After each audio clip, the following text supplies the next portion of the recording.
Hello, and welcome to the Choralosophy Podcast. I'm Chris Muntz, and this is episode 45. It's time to transfer the deed to our singers with Dr. Betsy Cook Weber.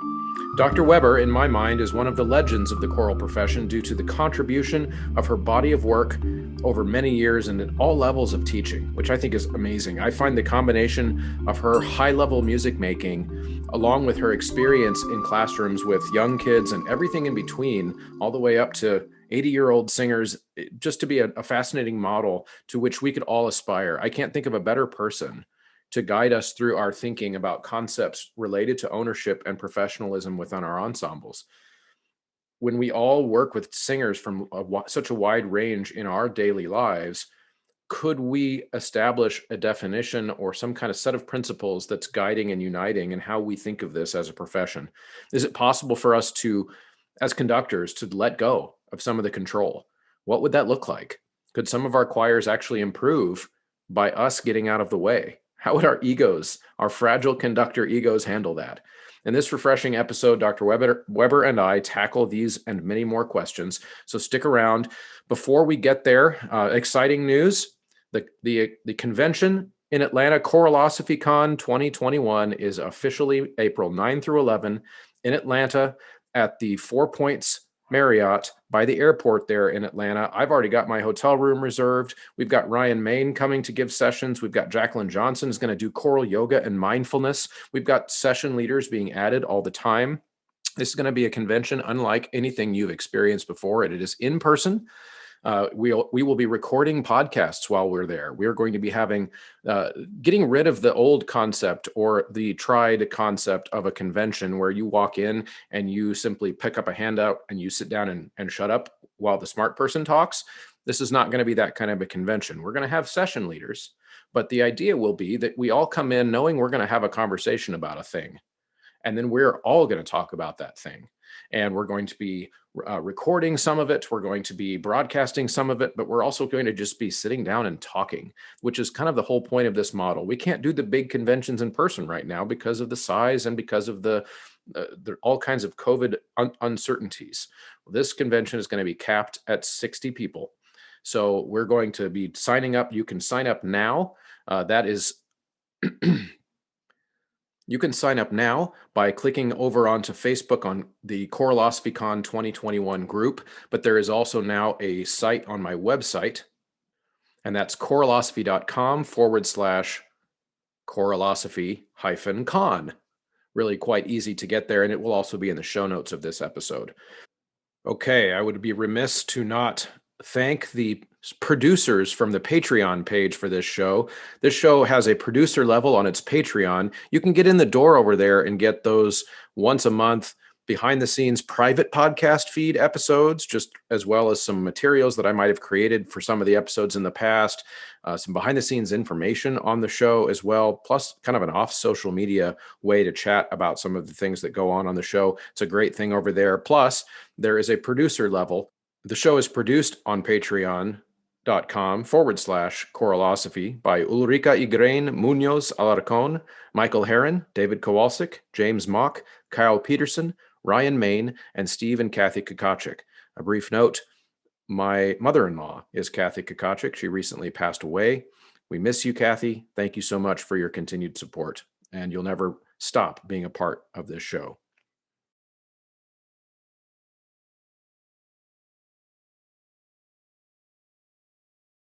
I also want to give a quick shout out to the Resonant Singers masks. You might have seen the Facebook page for this podcast sharing like crazy all the groups out there that have figured out risk reduction ways to return to singing. And we all owe a debt of gratitude, of course, to this innovative and really high quality product, which is the Resonant Singers mask from mymusicfolders.com. If your choirs are just now starting to come back in person, or you just are frustrated with the constant, okay, sing an ah vowel, and the mask falls off, I encourage you to reach out at the website, mymusicfolders.com, find the Resonant Singers mask, and then order them for your choirs. What I did for my choirs is I used money that we would have otherwise spent on tuxes and dresses inventory for the year, and we spent it on the masks, and we asked the students to rent them from us. to rent them from us for $10 for the year, because they're not a cheap mask. They're high quality, and so they cost around $30 with the discount code. So we got a batch of those, and the kids are just subsidizing it. So they'll use it for the year, and I told them we'll collect them at the end of the year from you and use them the next time a pandemic hits. We will be stocked. So that's what we are doing at the school. Of course, you might have lots of funding solutions for you, but I highly recommend those masks. And of course, we can't forget to talk about the beginning of a school year. School year is ramping up. You're trying to find educational solutions for your kids. Sight Reading Factory is a must. Get yourself and your students signed up for Sight Reading Factory and start allowing that routine and that daily practice to start happening. It takes a little while at the beginning to rip off the Band-Aid and get some of those shy kids to do it. But once they start, it's amazing how much progress they make, whether you're in class or sending them assignments at home. Okay, you're going to love this chat. Without any further ado, I'm going to take you straight over to Betsy Cook Weber. All right, well, I'm here with Dr. Betsy Cook Weber of the University of Houston, and I am super excited to pick her brain about the concept of building within our choirs a sense of professionalism, ownership, giving our choirs the tools to really contribute as members of the ensemble. So thank you for coming on, and thanks for being part of the show. Oh, my pleasure. We'll start out by, why don't you just tell us a little bit about who you are? So give us the quick version of just kind of where your career started, what got you interested in being a choir director, and then all the way to now. Okay. Well, I'm currently director of choral studies at the University of Houston, and I'm also chorus master, director of the Houston Symphony Chorus. My career began with 4 years of teaching elementary music, 3 years of middle school choir, and 6 years of high school choral directing. So I have done everything from kindergarten through 80-year-olds. I decided when I was 10 that I wanted to be a music teacher, just like Mrs. Eccles, who was my elementary music teacher, and I never changed my mind. Uh-huh. So this is my 46th year of teaching, and I enjoy it as much now as I ever have. That's great. I wonder how many of us that do this job had some formative music teacher that just kind of made it click in our brain that, hey, I could do that too. Yep. Yeah. I think almost all of us do this because somebody else inspired us. Yeah, absolutely. One of those first ones for me was my mother. Was a choir director and elementary school music teacher, and taught me to read music out of the hymnal. That was where I learned. Right. Just with a little finger point along, and eventually I figured it out. That's great. Well, so tell us a little bit before we dive too far into the topic at hand. In your current position, what does that look like for you in terms of, like, what are the things you're in charge of there at University of Houston? Well, of course, right now, because of COVID, it's all extremely different. Right. But at University of Houston, we have 3 faculty members on faculty. And so I oversee all the balls in the air. It's wonderful to work with really capable and talented people because they do their own thing. But, there's some administrative work that needs doing. And there's, trying to pull together a philosophy and an energy and a long-term and a short-term plan. I conduct the top ensemble. I teach graduate students. My colleague, Dr. Jeb Mueller, also, we share students. So our graduate students study with me one semester, and then they go to Jeb another semester. So we share those students, and it's a busy time usually, but not so busy right now. Oh yeah, of course. I find in my particular world, it feels there's less to do, yet I still somehow feel busier. Yes. Simply, well, yeah, you know what I mean? It's like there was less total tasks because we can't rehearse quite as much. We can't sing or do quite as many performances and all these things, but every little thing takes longer because you've got to figure out new ways to do it. yes. New procedures, I know I feel you. So what is it that got you really passionate about this concept of having the conductor be the kind of the philosophical center, but not necessarily the one who's in charge of every detail. This idea that your singers should have a sense of ownership within the ensemble. Where did that come from for you? Right. Well, first of all, I think most of us choir directors have kind of a problem with control. We really like to be in control. Mhm. And it may be one of the things that attracted us to the profession. But in 2007, the U of H Concert Chorale was invited to sing at National ACDA. And, I was working as hard as any human being has ever worked. It occurred to me that the singers weren't working as hard as I was. And more importantly, I didn't think they sounded very good. Hmm. And so around January, end of January, I called my section leaders in and said, I am concerned it doesn't sound very good. And what I had hoped would happen, they would say, oh no, it's fine. But instead they all said, you're right. It's terrible. And my alto section leader at the time, Saini Mila, who is the world's best middle school choral director now at this point, said, Dr. Weber, just let me at the altos. Let me work with them and I can fix that. And all the section leaders said the same thing. And, to their credit, they were right. They fixed it. To my great embarrassment, I should have been letting them do that all along. And as soon as I let those students, and these were undergrad students, not grad students, as soon as I let those undergrad students lead each other, the whole group came along. Yeah. And it was a pretty good performance. Actually, it was a really good performance. And so I thought a lot about that after that and realized that the top-down approach that, we copy orchestral maestros, I think, in some ways. And that should not be our model. The energy and the creativity needs to come from the bottom up to us. And then we need to be the one that helps make it happen.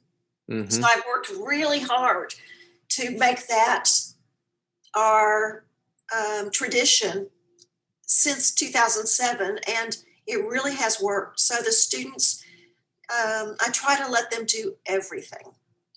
That's awesome. I completely agree. I share that philosophy too. But like you, it took me a little while to get there because I had to see it for myself, if that makes sense. Because no, and I think you might be hinting at this, that idea wasn't modeled for you at some point. You were taught to be in control Right. at some point along the way, and as was I. And I started to have to just learn the hard way. And so I'm wondering, what interests me about your story in 2007 is, what do you think it was about the way you had been doing it before that prevented you from giving that student leadership right away? Like, what was it about it, your upbringing and your philosophy, that led into that? Yeah, I've thought about it a lot. I mean, first of all, I think it's the models that we grew up with, kind of stern, strict, honestly, sometimes kind of mean choir directors. Hmm. I think part of it's my personality. I do like to be in control, which is not all bad, but has some bad to it. Um, and there's something about asking for help. When you ask for help, it feels as though you're shirking. It Hmm. uh, I think to most of us, we don't want to ask for help. It's as though, I mean, it may be that people will think we don't know what we're doing if we ask for help. It may be that they think that we're shoving our workload off on others when we ask for help. So it took me a lot of time, and it still does, to just ask for help. And the interesting thing is, do you remember when you were in elementary school and you got to be the person who erased the whiteboard or the blackboard, Oh and yeah. how thrilling that was? Or you got to be the line leader to go to cafeteria? People want to help. Hmm.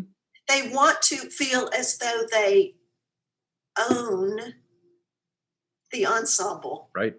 And And so that led me to reading about ownership. The business world has done a ton of research in this because they can make more money if they can uh, convince their employees to become owners um, of a corporation. So they've done tons of research on it. And we in the choir world, I think we benefit from that same research if we just read it and think about it thoughtfully. Yeah, that's really good. I like the way you phrase that, and I think one of the things that, and correct, see if you agree with this, and that part of that model that we all grew up with, or at least people of a certain generation, I guess, in the choral music world, I agree with your assessment that there's a little bit of a copycatting of the orchestral idea of what it is to be a conductor. Um, there is a little bit probably for us in the choir world of um, I don't know how to say this in a subtle way, I guess, but that's not really my thing anyway. But it's a inferiority complex that we have towards orchestral conductors.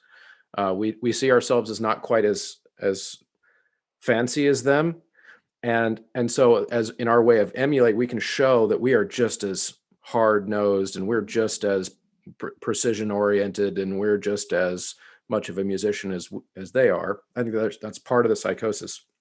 And then one of the other things that strikes me about it too is that in the generation I was raised, the idea was that the conductor needs to be the font of all musical ideas that flow into the choir, and the choir is simply an instrument that we play with our hands.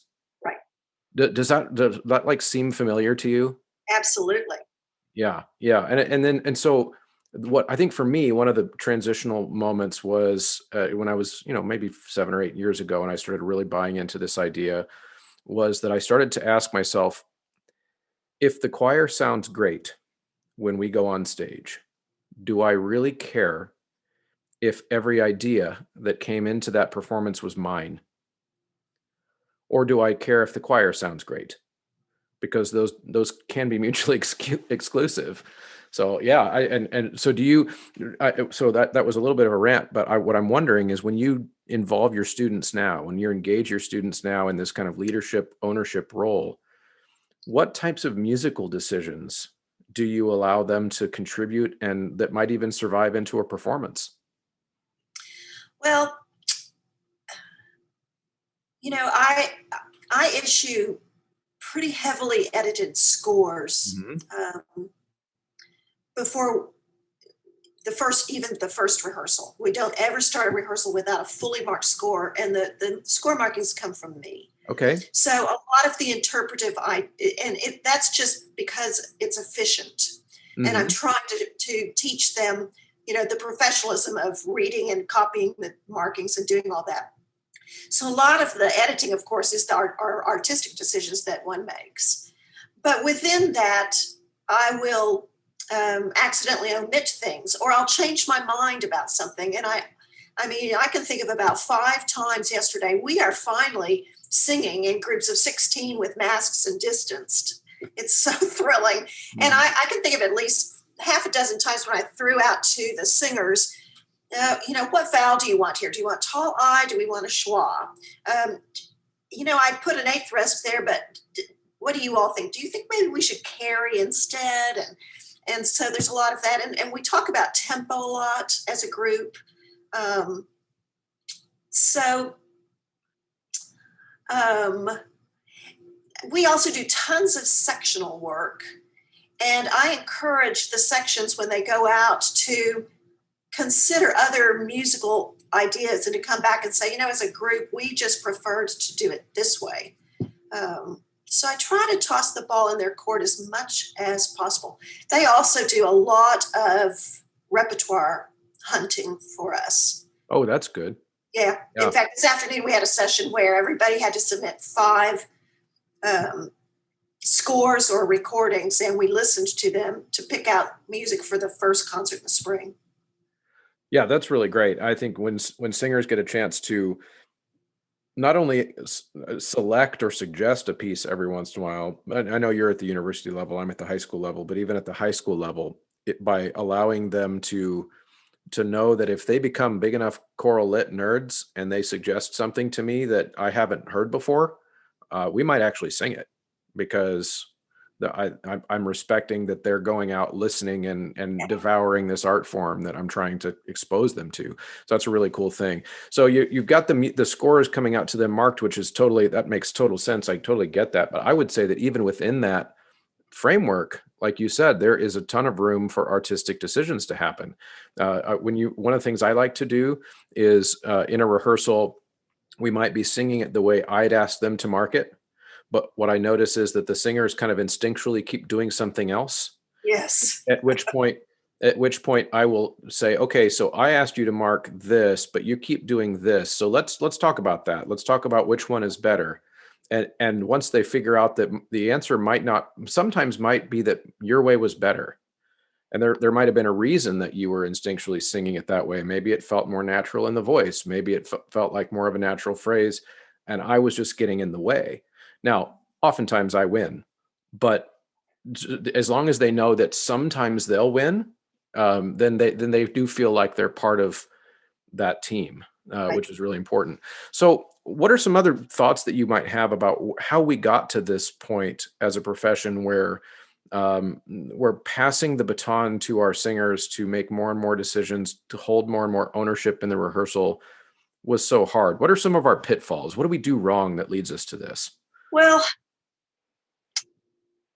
we choose repertoire that's too hard. Mm, You can't have ownership over a product when you don't have the skills to have ownership. So to my rehearsal technique students, I talk to them about if we were teaching reading, language reading, we would never say, okay, this word is incompetence. Okay, say incompetence. Okay, now this word is studious. We would never teach them to read by connecting a whole bunch of words that were way over their heads. And uh-huh. yet we throw repertoire at our singers all the time is beyond their own skills to learn independently. That is, I think, more typical than not, is that we throw out a piece of music to our singers that they absolutely do not have the skills to teach themselves. Right. And So, I like that you added the clarifier, the qualifier independently, because what it does is it forces them to be dependent on us. and I think there's something of that we kind of like. We kind Yep. of want our students to need us, Hmm. but instead we need to teach them so well that they don't need us at all. I mean, honestly, at the University of Houston at this point, if I disappeared, the music would continue beautifully. And I'm not talking about having graduate students step in to lead the band. I'm talking about the kids could do that. And in terms of repertoire selection, at some point we all decided that difficult music is better music. Yeah. And that's crazy. Yeah. We should be doing unison music. Let them teach themselves the musics. And we need to do less difficult music and we need to do more of it. Yeah, I agree. And I think one of the things that happens too, and I'll be the one who kind of interjects what I think is going on in the choir director's ego. So I think that difficult music for many of us is a reflection of the skill with which we taught our choirs to sing. It's almost like in some of the Olympic sports when you get more points for trying the harder jump or Yes, whatever. And yes, so we get there a little bit of sense of keeping score in our own mind. And I don't even say it's like a competition with other directors, although there probably is that too. But it's just that sense of like, okay, so how do I know my choir's good? Well, it's whether or not they can sing Leonardo Dreams of His Flying Machine or whatever. And so there is that little bit of it too. And I think that's a really good concept. The other thing that I think is interesting too is that oftentimes our rehearsals are continuing and still being dependent on notes being taught in the rehearsal, keyboard being plunked out at them in the rehearsal, to the point where even the note learning in the rehearsal becomes more of a right answer, wrong answer equation than any kind of artistic making process that's going on. Do you see that note plunking problem too? Totally. That's another thing I think we need to stop. We need to stop using piano in Uh-huh. rehearsals. I'm a pianist. I'm super comfortable at the piano. And of course, I have a fine accompanist at the university, but we never use piano until it's time to put an accompaniment together. We learn everything unaccompanied. And of course, I know a lot of people will say, well, that's because you're at the college level, you can do that. But if I were to return to K through 12, of course, I used piano every day back when I taught that. But at this point now, I would go back and we would not touch the piano. Yep. At the high school level, we don't touch the piano at all. Good. I play a pitch on a pitch pipe app, and that's our tonic, and we rehearse a cappella. Yep. In fact, this is crazy. So this will be a funny little aside.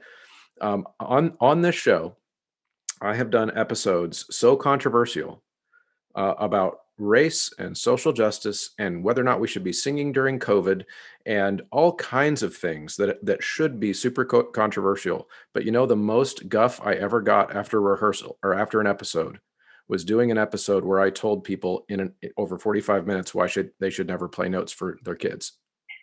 I got more angry emails from that episode than I did any of the other ones that I did, which that tells you something right there.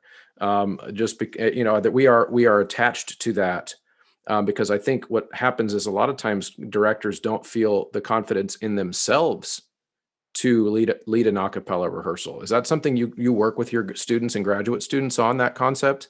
Yes, they have to not use piano.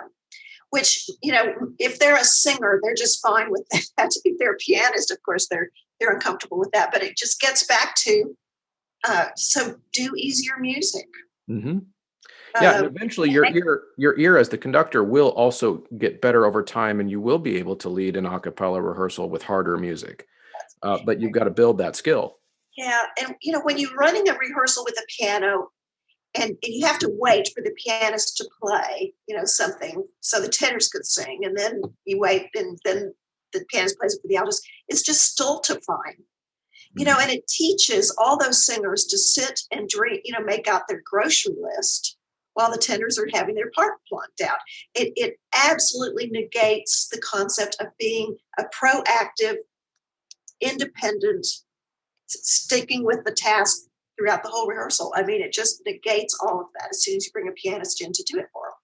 Yeah, I totally agree. So this is our routine. This is what we do, and this is at the high school level. Like I said, we play a tonic and we just rehearse a cappella. But when wrong notes happen, and let's say it's the tenor section, often it is, but the tenor section that is not quite getting the entrance pitch correctly every time we get to that little section, whatever it is. It's rather than playing the note. I mean, my kids don't even ask to have the note played because they know it's not going to happen, so they don't ask.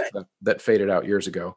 And so instead, it's me asking a question. It's this ownership idea. Let's say you're supposed to sing a D flat at measure 32, and they're not. So I say, tenors, what does your music say at measure 32? Oh, it's D flat. It's a do.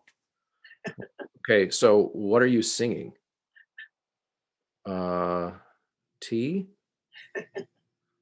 Yes, now sing do. So it becomes they have to answer their own question, and oftentimes if they're in the habit of being asked enough, they'll know. They also learn to recognize immediately. Here's the note I should have been singing. Here's the one I actually sang, and then it becomes an easy fix. And so Yep. we don't even have to play the note. They don't have to ask for it to be played. Doesn't mean that they get it perfectly every time. It just means that they're able to process that. So I agree with you. That skill does have to get developed. It takes time. So what about things like if we're gonna, let's say a director's listening to us have this conversation and they're thinking, well, I want to have more ownership and leadership in my choir too. But let's say they also happen to be the type who has been, through no fault of their own, just the way they were raised as a teacher director, um, a control freak, and they've never given up any of these decisions or these types of things to their students before. How would you recommend that they proceed tomorrow? What are some quick ways to change the culture? Well, I think there are peripheral tasks, and then there are core tasks. And hand off the peripheral tasks tomorrow. And that includes taking attendance, passing out music, straightening the chairs, working in the choral library. Hand off all that stuff so that it becomes a routine of the singers. And kids love to do that. And of course, sometimes, there was one school where I taught where it was not allowed for students to take attendance. Okay, well, that's fine. But there are all that just kind of junk that we do. Hand that off to your singers. And that's easy to do. And you can do that tomorrow. But then if you really want ownership, then you have to be willing to hand off some of the core tasks. And so core tasks are the actual making music. And so let students begin leading the vocalises, the stretches. And that's when it starts taking you more time than if you just do it yourself, because you really have to teach them how to do it. Yeah. You have to teach them how to stand in front of a group and be serious and be a leader and not laugh and be silly. And so that's a real teaching moment. Mm-hmm. And then let them lead some sectionals, and not just your section leaders. But in concert chorale, every singer at some point or another, and this is true in symphony chorus too, when we're doing small preparations, every singer at some point or another, whether they're a landscaper or a U.S. postman, they have to lead a sectional at some point. That's cool. And it's astonishing what a good job they do. Yeah. Yeah. And over time, you just try to keep handing off more and more of the core tasks as well as peripheral tasks. So tell me, let's dive into sectionals a little bit more, because that's a passion of mine too, student-led sectionals. So you said not only section leaders, so that means you do have section leaders, yes, but you still share the duty across the choir. So what is the role then of a section leader? How would you describe what their job is for you and your choir? Well, the section leaders are acknowledged to be, the strongest singers in a section, and I select them. That they are not elected. And they take attendance every day, and they follow up. If a kid doesn't come to rehearsal, they immediately text that student to say, we want to make sure you're okay. Because, of course, in college, kids do have the freedom not to show up, and they will do that if you allow them to. So they do a lot of the administrative stuff. We also have Facebook groups, and I know that may not be allowed at the high school level, but Facebook is the best way to build ownership in your choir, because the section leaders are always saying, don't forget, this recording's due tonight, and don't forget you need to wear your red t-shirt tomorrow, and they do all that stuff. But they also run more sectionals than anybody else. They're strong musicians, and, we acknowledge that they are among the best or among the best. But then there will be a day where we'll go out into sectionals, and I'll say, okay, the third person on the roster alphabetically tomorrow will be running the sectional. And this is the repertoire to be covered. And you have 10 minutes. Yeah, that's great. And I do it randomly, so they don't think, oh, she's just picking the second best person. No, it's random. Yeah, that's great. And I will say, for anyone listening, if you are in a place where students wouldn't be allowed to do a Facebook group, there are apps like Remind, where they can text each other. I also sometimes just have my section leaders create a text thread group on their phones. It's not as interactive as Facebook, but they can at least send out some of those reminders. But it was a really cute story. Of course, I'm going to tell a story real quick about a current student. I can't say her name, of course, but I missed a rehearsal. So our chamber choir at the high school, this is our top ensemble, rehearses outside of school, and they rehearse on Monday evenings primarily. And my wife's mother passed away a couple weeks ago, and so I never miss Monday night rehearsals ever. But of course, I missed a Monday night rehearsal because I was in the hospital with my wife and her mom, and being there with family. And I'm also fortunate I have an assistant director at the high school and an accompanist. So there are a couple other adults that are there to facilitate things. Um, and so they helped, and they led the rehearsal and put together a plan in my absence, and the kids were great, and they worked, got some stuff done. But then afterwards, one of my senior girls came up and she was like, "Mr. Muntz, have you ever thought about allowing a student to help run one of those rehearsals if you're gone? Because I know that our other teachers are fine too, but they're not in rehearsal with us all the time, and so they don't know the tempos that we've been doing, and so maybe I'd be happy to help." And she was so shy asking, and I was like, "Wait a minute, no, that's great. Yes, of course. I've just never had a kid come up to me and say, 'Can I lead a rehearsal?' before. That's great." And I started immediately thinking about the concepts we're discussing now, and I was like, "Well, maybe that's a signal to me that I should be empowering more kids to do that anyway." That's something that, especially if I've got a high school student who's thinking about maybe music education or something like that. These are opportunities. I've had tons of chances to wave my hands at people. I don't have to wave all the hands. Like, I could give that to somebody else. So I think these are, again, it's a releasing of an ego thing, I think. Yep. Yeah. We do something that the kids called car wash, which is so much fun. We got into a terrible predicament. There's an early music orchestra that hires chorale to perform, and we were hired to do Jephthah. And I thought the artistic director was talking about Carissimi Jephthah, which is 4 easy choruses. Hmm. And about August 1st, before classes start, one of my students said, "Dr. Weber, on their website it says by Handel." And I thought, what? I didn't even know Handel wrote a piece called Jephthah. And so I looked it up, and it was 14 long choruses.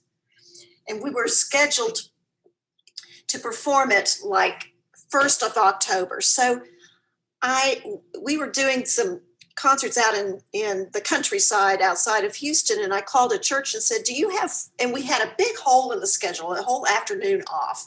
"Do you have 4 Sunday school rooms we could use? I don't need a piano, just 4 Sunday school rooms. I promise we'll leave it in good shape." "Sure." And so we got in those 4 Sunday school rooms, and I created 2 quartets in each room. And every 15 minutes, half of the singers would rotate, not everybody, but half. And Hmm. so they would move to another room. So the kids remaining in the room they are the experts on that chorus while the new people came in, and then they would rotate. I don't know if I'm making sense to you, but it was amazing. At the end of a 3-hour spot, we could make our way through all 14 choruses. Wow. Yeah. Really cool. And no section leaders. And I told, they said, who's the section leader? I said, "You're all section leaders. And I don't want the alphas to take over."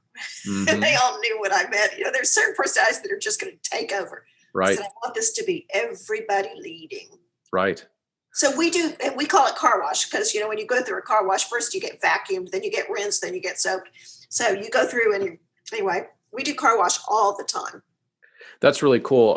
One of the thing, we're in a hybrid teaching model right now at my school, and one of the only things I like about it, of course, we're that way so we can have more room in the Right. classrooms to distance and stuff. But the only thing I like about it is that it's forcing kids. All my choirs are now half the normal size, so it's forcing the kids that wouldn't otherwise be leaders to just have to figure it out. Like, they're being thrown to the wolves and having to be maybe the leader voice in their section where they wouldn't otherwise be. And so what I'm super excited about is, we're hoping next semester maybe, where they could come back together, in all 80 of them in the same place, and be a better 80 that they ever would have been, just from being forced to rehearse in smaller little cohorts, that could be a really cool thing, especially for those young singers. What's your philosophy or your practice on testing part checks, making singers prove that they've learned their music? What do you do there? Well, we do a lot of things. And I'm talking about normal times because we can't do any of it right now. But normally we test every day. And so we test 10 singers every day. The names are at random. So I very dramatically take a piece of paper and turn it to the front so the students can see who the 10 singers are going to be. And they go out of the room and they test for my teaching assistant who assigns them a grade. If they make lower than B minus, that's considered a fail, and they lose 2 points off their semester grade, and they know they will be tested the next day.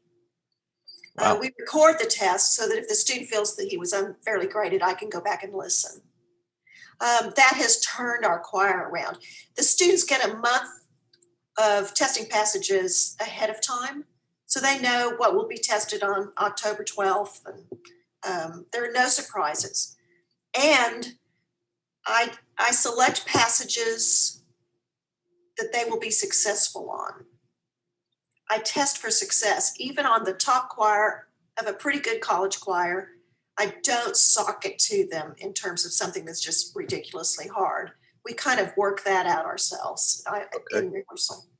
So then if your singers are getting a lot of time they know it's going to be tested, and I'm assuming that these are pieces that the ensemble will perform, so it's lending towards the rehearsal, then what's your thought then on the role for their sight reading and their literacy ability if they're not being asked to do that in rehearsal, or how do you work that in?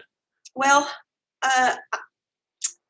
in our top choir at the university, we don't do any sight singing in that choir. Okay. They're almost all music majors. They are taking or have taken sight singing. All of our other choirs do sight singing routinely, but the top choir does not. And that makes sense, because that's closer to how a professional environment would be, where you're expected to figure out. I don't care how you know the music, you just need to know the music. Right. When you get there, though in the spring when we were all kicked out of our buildings, the only thing I could really figure out to do was to try to do skill building. Uh-huh.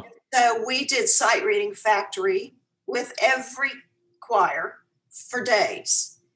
And interestingly, then, when the kids did their sight singing audition for placement in the fall, the scores were through the roof better. Yep. And the kids knew that too. And then this fall, we were all online. And so the only thing I could really have them do was record your part on Flipgrid and post it by this date. And again, their musicianship just grew so much. Yeah, and just for the record, I did not pay Betsy to talk about how great Sight Reading Factory was. That was. And I'm looking, I see the little logo there. Listen, I'll plug it. And I'm sure there are other apps that are just as great, but Sight Reading Factory is genius. So yeah, it's pretty, especially because one of the things I like about it is how wide ranging the difficulty level is. I mean, if you need to challenge one of your grad students, you can challenge one of your grad students. And if you got a kid who's never seen a quarter note before, you can do that. Yeah, that's definitely a good thing. So that makes sense to me when I ask about how you use it in a rehearsal. If you've got a younger training university choir, they probably are still going to need to have ensemble sight singing work done, because of course I'm sure you're like a lot of universities where your kids come from a varying backgrounds of what they've already learned, and you've got to get them get them to a certain place. So, at the beginning, we mentioned that we're going to discuss, we can kind of tie these ideas together here probably, because we decided we were going to discuss ownership and professionalism. Is there a distinction in your mind between those two things, ownership and professionalism? Are they the same? Are they so linked that they basically turn into the same thing in an ensemble? How would you phrase that? Well, I think professionalism is one of the outcomes of creating ownership in your ensemble. Okay. Another outcome is esprit de corps, better sense of community, better sense of accomplishment. But professionalism is one of the outcomes. And I think we want all of our choirs, even that community chorus that really just wants to be together because of their sense of community. We want all of them evolving closer to a sense of professionalism. And I think that the great opportunity for those of us in the field is that choirs are so lame in terms of being professional. And I say that as a lifelong choir nerd who thinks it is the most glorious thing in the world for a group of people to sing together.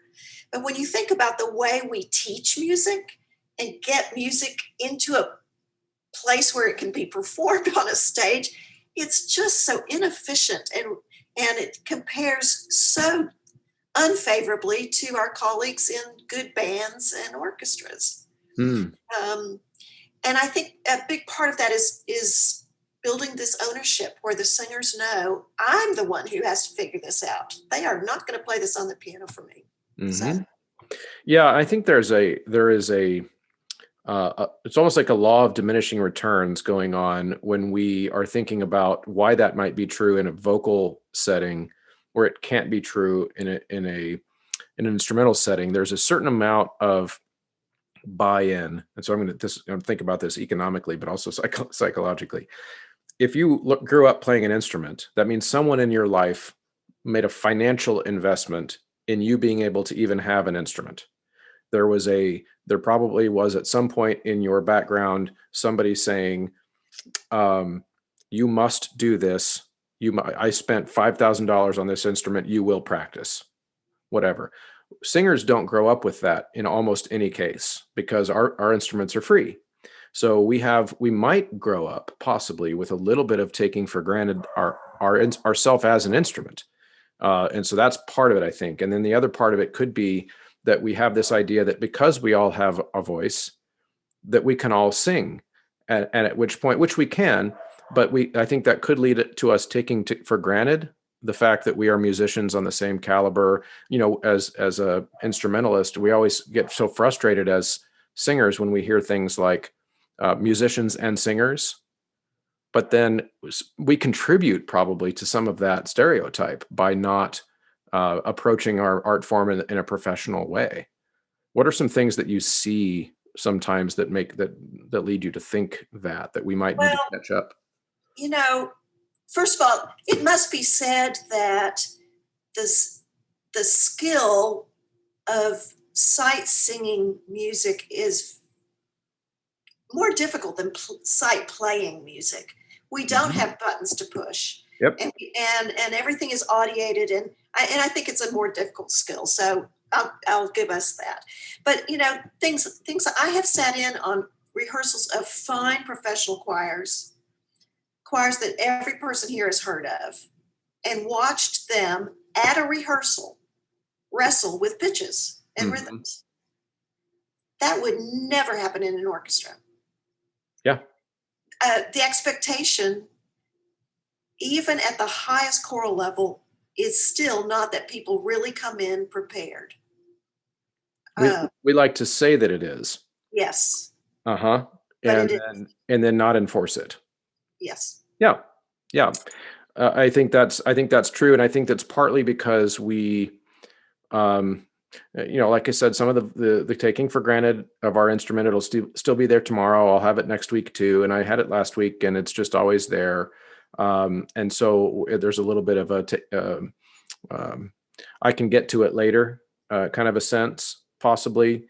But then there's also the fact that our instruments are intensely personal because they're part of us. And so I think it's hard for us to think of ourselves as a violin or a trumpet or whatever, because if it's not exactly, if I'm the conductor and the singer isn't doing the right thing, I have to make a comment directly to the core of that person. And that's how we've been raised to think of it. And I think sometimes we get afraid as directors to be as forthright as maybe we need to be to get that professionalism where it should be. How would you define, or maybe how about this is a better question? If you were to describe a singer, even at the college level that you work with, describe a singer that kind of personifies professionalism, what would that look like? That would look like a kid who knows the expectation and meets the expectation. Now, my expectation is not fully professional for those kids. The concert chorale is all undergrad singers. Our graduate singers don't sing in ensemble. Plus, we always have 4 graduate conducting majors, but it's an undergraduate ensemble. And what I've been trying to do over the years is just lift the expectation a little bit every year. And I think we have, but we're still not fully at professional level. Mm-hmm. But we're closer. Yeah. Because another thing we do all the time is we start a passage and we stop immediately. We hear something wrong in measure 4, and instead of getting to the end of the passage and just continuing to go, we stop and fix that. Then we go back to measure 1 and we go. Cornelia Yarbrough at LSU long ago did research on the frequent stops of choral directors and came to the conclusion that it's very demoralizing to singers. Yeah. And so we need to just let it go, let them keep going, get to the end of something, and then go back and say, okay, look at measure 4 now. It's just stop, stop, stop, stop, stop. Yep. And then I would throw into that, ask them. Ask them, was there a section in there that we didn't all agree on pitch, rhythm, tempo, and they'll say measure 4. Yep. Measure 4 was the problem. I try to give them as little answers as I possibly can, and this is something I've had to retrain myself over the last several years. Take things that I want to say to them about what they did wrong and phrase it as a question. If I start phrasing it as a question, then that's putting ownership on them. They know they're going to be quizzed. They're going to be quizzed afterwards. How did that go? Yep. And they're going to be expected to say, we were late in measure 4. We sang a dotted quarter note instead of a, whatever it was. And that's, I think that's really important. So let's wrap it up with this then. Why do we care? In other words, why is this something that is so important that we could, at any level of choral music making, benefit not only our experienced singers, but our beginning younger singers, our just coming in the door singers, with putting some of the ownership of things onto them, with giving them an ideal of a certain age appropriate level of professionalism for whatever it is that they're doing. How does this benefit us and our singers, do you think, in the long run? Well, first of all, it's better teaching. Yeah. I mean, no matter who's conducting any kind of ensemble, we are teachers. And it's our job to create independent athletes and readers and mathematicians and singers. It's better teaching. But also, equally fundamentally to you and me, is that the music's better. Yeah. The music, when singers truly buy in and they're doing it intelligently, the music making just is lifted to such a higher, better, more wonderful, meaningful standard. Yep. And that benefits the singers too. And I think sometimes people underestimate that when we have an excellence standard for them, again, age appropriate, whatever that is for the kids you're working with, the singers you're working with, is that we think that feeds our ego, which it does. We like our choirs to sound good. Sure. There's nothing wrong with that. But it also, I think we underestimate how much self-esteem that helps our singers build when they are part of a truly great choir. Yep. It's not just about elitism and showing off. It's about helping singers within the choir feel like when they hear a recording of that choir that they were a part of, or when the audience applauds, they are able to, on some visceral level in their own self, think, I did that. I helped do that. Yep. And not that I happen to move my mouth and mumble around while some other people did this amazing thing. Right. I helped make this. For me, that's what it's all about. Me too. Yeah, that's great. Chris, may I just say something? Please. Unrelated to our topic. I was going to ask you that anyway. So so pause. So I'm going to ask you. So this is going to be my last question anyway. So Betsy, what would you like to tell us about that I haven't given you a chance to talk about yet? I would like to say that the entire choral profession owes you a huge debt of thanks. Oh, well, thank you.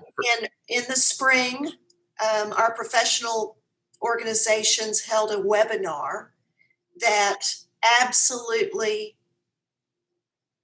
decimated the future of choral music.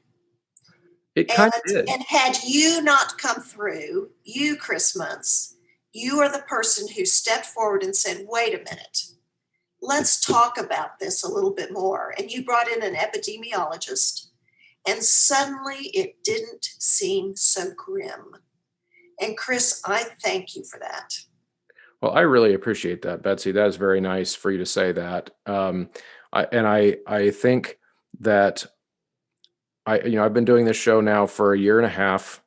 At that moment in May, when that happened, really for me, when I realized that I had an opportunity to use the platform that I've built here and reach people, that there were people that, based on that, the way we were processing that event at the time, rather than, without rehashing the whole thing, but with rather than responding to that crisis with, okay, and how can we move forward and make it safer, we responded with, we should just not move forward at all. And my stepping in was to say, hey, I think we could actually develop some tools to help make choir come back, but come back safer. And I think that we made our case for sure for that on the show. There was that episode that you're referencing, but then I did quite a few after that. So I tried to build the case and make it scientific as much as possible. But I really appreciate the shout out for that. And I think that if anything else, it got people talking and thinking about some nuance of that situation. Although I did get my fair share of grief for that, but I'm old and don't really care. And one of the reasons, one of the reasons that, well, thank you so much. I've got to sign off. I really appreciate your kind words and your insight here. I think this is going to be really helpful for people. Thank you so much. I really appreciate that, Betsy. And thank you so much for coming on. My pleasure. Okay. All right. Talk to you later. Bye. Thank you, as always, for sticking around to the end of an episode. I hope you enjoyed that talk as much as I did. She made me blush there a little bit at the end. I did not see that coming, but some awesome moments there and some really important things for us to reflect on, I think, as teachers, is what is really our job? Is our job to be the place the music comes from, or is our job to be the conduit through which the music flows? And it sounds like, as we talked through those things, we're really both, she and I, leaning towards, we are conduits. Our job is to be where the students and the singers' music goes through, and the composer's music goes through. And so I think that's a really neat mentality shift that we can all start to think about. How can we achieve that in our choirs? How can we simply be there for the students and for the singers to help express themselves through the music that we make? So, of course, if you enjoy this show, one of the things at the end I like to do is just remind you of ways that you can help. And when I say help, none of the things that we accomplish on this show could happen without your help. This show is entirely singer supported, which means that there is no corporate sponsorship the way you might think of, meaning none of our sponsors on here pay me a dime unless the listeners decide to go to their websites, use the purchase code, and support those companies. And that's an amazing thing that just allows for us to continue to have this conversation, allows me to choose vendors to associate with that I believe in, which is a really cool thing. And then, of course, also the show is listener supported by a growing group over on Patreon, patreon.com/choralosophy. Is a really important group over there. You can join for as little as $3 a month and jump in and support the show just because you feel like I'm doing good work and you want to help. And or there's also a private podcast feed there that you can get access to find just some of my behind the scenes thoughts that I wouldn't put on the main feed. Also, so it's a kind of a once a month thing. And sometimes I give you updates on the state of the show and things that are going on behind the scenes. And so it's a neat little environment over there that you can join. And of course, if you're new to the show and you're not sure how much you support the show, you can always just share things, comment on things, like things, anytime you interact with Choralosophy content, it helps other people see it. And so that's a very helpful thing. So thank you so much for coming and listening and sticking around all the way to the end. We'll see you next time.